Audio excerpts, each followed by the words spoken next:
Boker Tov, good morning. Continue with a 3-minute daily dose of Torah. Yesterday, sort of leaving us on this cliffhanger question, or the critical question here, when the Torah repeats again and again not to eat the blood.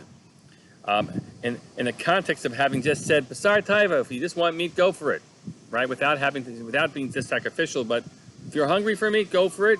And at the same time, the guy goes in this tightening and worry that we're gonna perhaps allow ourselves to take in the blood and consume the blood, and you got to throw it and let it spill to the ground.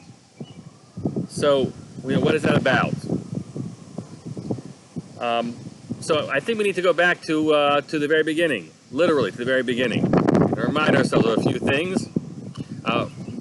What was the Torah's rules for Adam and Chava, Adam and Eve? What were they allowed to eat? Rhetorical question. The answer is they weren't allowed to eat meat. They were not permitted meat. When was humankind permitted to eat meat themselves? The answer is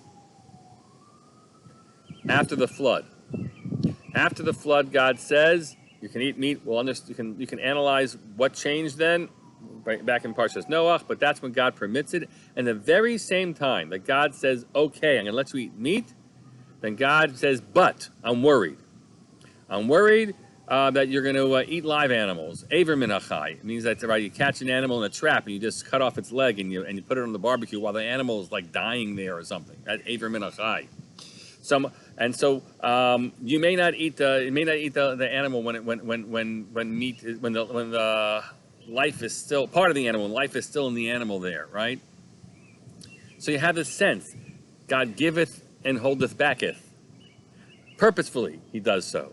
And then again, here in our Parasha, the same dynamic happens. And now God has giveneth in a big way. You may eat meat whenever you want to. It doesn't have to just be narrowly in the context of sacrificing, where I'm controlling a lot of your behavior. No. As long as you want to, go for it. You may.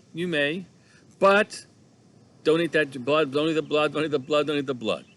Why?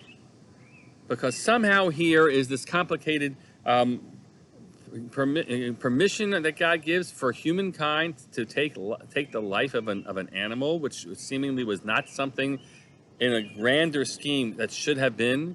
Whatever the nature of the concession was, it happened, but God worries all the time that I don't want you to become such a person where you relate to the taking of life in some type of inconsequential way. And so dare not have Aver min achai, a limb of a live animal. And I insist that you do everything you can to ensure that you don't consume the blood when you eat the animal. Those are the signals that God is stating to us. You're not, even though you may take life, only one being in this world is the arbiter of life, and that is God. To be continued tomorrow. Have a great day.